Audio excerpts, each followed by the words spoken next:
The First World War was one of the deadliest conflicts in human history. It was characterized by brutality and methods of warfare that forever shaped a generation and civilization as a whole. Despite this, an abundance of poetic work was created during the war. These works can give us insight into the lives of the soldiers' experiences and their thoughts on the war.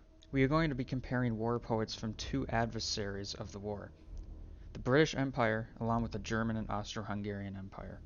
Through this comparison of the style and thematic narratives of each poet, we will learn that often the poets had divergent views on war, nationalism, violence, and the concept of duty.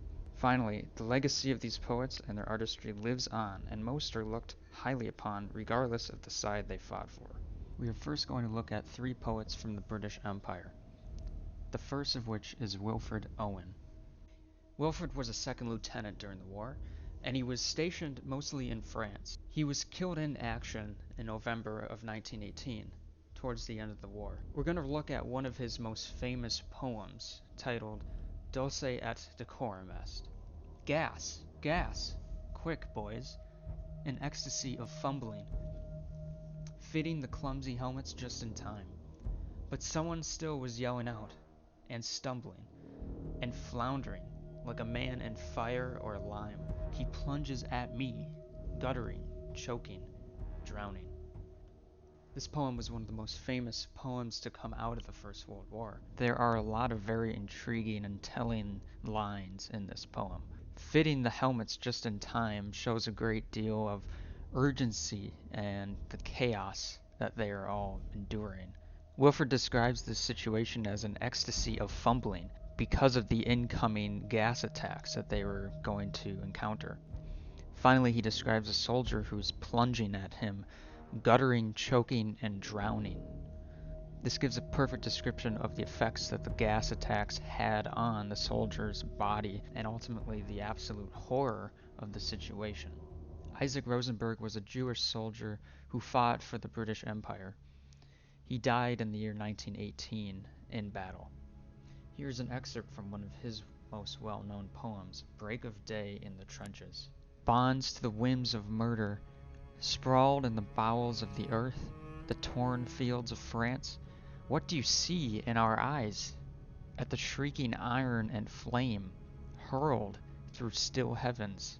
Here Rosenberg gives a very captivating and dark take on what he experienced. Describing the battlefield and the torn fields of France as the bowels of the earth is very revealing.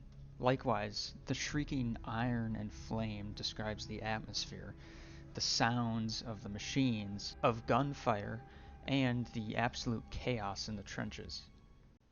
What is important to note is how similar the themes are that both Wilfred Owen and Isaac Rosenberg explore in their poems. This is very important because it shows that both poets show a great deal of despair and hopelessness, as well as displaying strong opposition towards the First World War. Rupert Brooke is another British war poet. He died in the year 1915 due to an infection. This is an excerpt from his poem titled The Soldier. If I should die, think only this of me, that there's some corner of a foreign field that is forever England, a body of England's, breathing English air, washed by the rivers, blessed by sons of home. From the onset of the poem, Brooke right away establishes that if he were to die in battle, that it would be for the good of the country. He describes England as breathing English air and personifies the nation to embody each soldier. Brooke's poem is a stark contrast to that of Owen and Rosenberg in that he doesn't describe any of the fear, violence, or brutality of the war. I think this is a very noteworthy contrast because it shows the difference in opinions each soldier had on the war, even if they fought for the same nation. The final two poets are from the German and Austro-Hungarian Empire. Georg Trakl was a war poet from Austria-Hungary and a medic who died in the year 1914. Here is a selection from his poem titled Grodeck. All streets flow into black decay, and the dark flutes of autumn sound softly in the reed. The hot flame of the spirit feeds a tremendous pain today, the unborn grandchildren.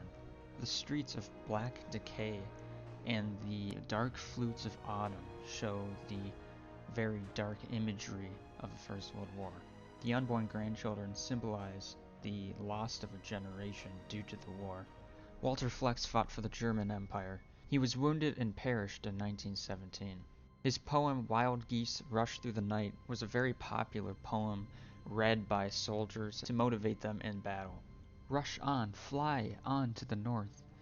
When you fly south across the sea, what will our fate have brought forth? We fly on the Emperor's call.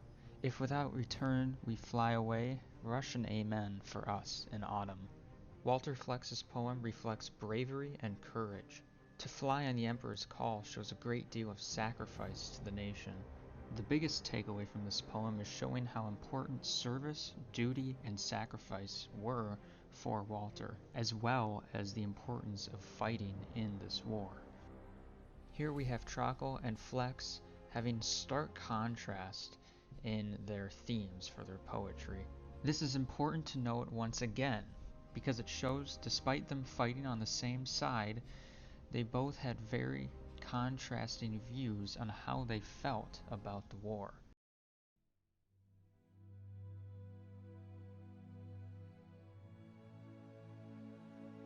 From this analysis of these poets from the First World War, we have been able to listen to their thoughts on the war through a variety of lenses. Some of them have strong anti-war messages, while others are grateful to be fighting for their country and the sacrifice that it entails. And what is most important is that there was no universal message. Instead, each poet was unique and had their own interpretation. Regardless of who they fought for, their legacies live on.